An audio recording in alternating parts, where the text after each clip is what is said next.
In the ancient realm of Greek mythology, amidst the pantheon of gods and goddesses, there existed a trio of fearsome sisters known as the Gorgons.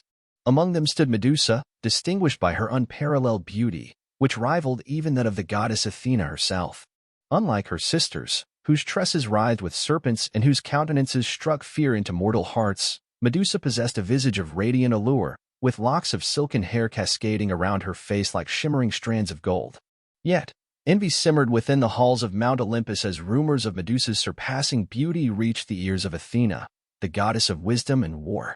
Despite Medusa's devotion to Athena, serving as a priestess within her temple, the goddess could not quell the green tendrils of jealousy that coiled around her heart.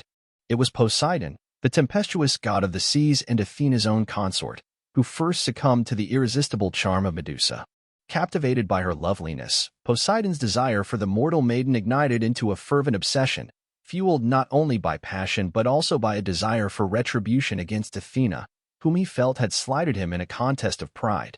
One fateful day, within the hallowed confines of Athena's sanctuary, Poseidon seized Medusa by force, desecrating the sacred space with his lustful advances. Athena, ever vigilant, swiftly learned of this betrayal and wrathfully descended upon Medusa, her ire stoked by the deepest depths of jealousy.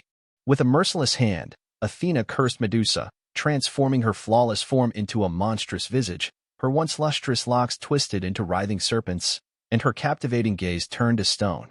Thus, Medusa became the very image of fear incarnate, a creature whose gaze could petrify any who dared meet her eyes. Cast out from the temple of Athena, she retreated to the depths of a remote cave, where she dwelled in solitude, haunted by the echoes of her former beauty. Yet, Athena's wrath was not sated, and she decreed a reward for Medusa's demise, tempting warriors and adventurers alike with the promise of riches and glory. Many dared to venture into the darkness of Medusa's lair, only to meet their doom as they gazed upon her cursed countenance, condemned to eternal stoniness. It was then that Athena turned her gaze to Perseus, son of Zeus and a hero among mortals, believing him to be the only one capable of vanquishing the dreaded Gorgon. With divine guidance and enchanted artifacts bestowed upon him by the gods themselves, Perseus embarked on a perilous quest to confront the monstrous Medusa. Journeying to the farthest reaches of the earth, Perseus faced trials and tribulations, aided by divine intervention and his own indomitable courage. Armed with an invisibility helm from Hades, a diamond-edged sword from Zeus, and a mirrored shield from Athena, Perseus infiltrated Medusa's lair, his heart pounding with the weight of his quest. As he beheld the slumbering form of the Gorgon, Perseus knew that his moment of reckoning had come. With bated breath and steady hand, he struck out with the blade of his sword, severing Medusa's head in a single decisive blow. From the stump of her neck sprang forth her offspring Pegasus, the majestic winged steed, and Chrysaor, the fearsome giant. Yet, before they could exact their vengeance upon Perseus, he vanished from sight, cloaked in the shadowy veil of his enchanted helm. And so, with the head of the Gorgon stowed safely away, Perseus returned triumphant, his name immortalized in the annals of legend, while Medusa's tale became a cautionary myth, a reminder of the dangers of envy and the capricious whims of the gods. Let's move on to our next story. The story of the phoenix rising from the ashes. Simurgh or phoenix, the legendary symbol of goodness seen in Persian mythology and literature, is a bird. Phoenix, which represents rebirth, originated in Persian mythology and later appeared in Eastern mythology and many cultures. Different meanings have been attributed to this symbolic bird, which is depicted in different ways in communities. In Islamic Sufism and art, the lord of birds known as Phoenix represents maturity and getting closer to God. Phoenix, it is depicted as a winged creature with flame-colored golden feathers, a crimson chest, and giant claws. According to belief, this bird that burned to death was reborn from its ashes. For this reason, it mostly symbolizes renewal, immortality, healing, and eternal fire. The story of the phoenix. One day, a big problem happened in the bird world, and they all thought that Simurgh could solve this problem. However, despite the long time that passed, Simurgh did not appear, causing great concern in the bird world.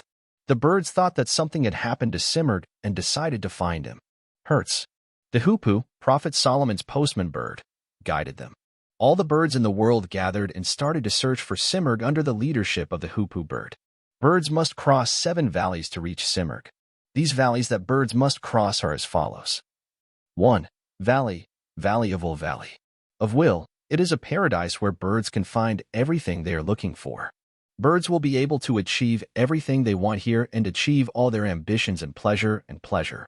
They will be able to achieve everything and have a position without working or struggling. Some of the birds, captivated by the magic of the valley, gave up searching for Simurgh and decided to live there and left the flock. 2.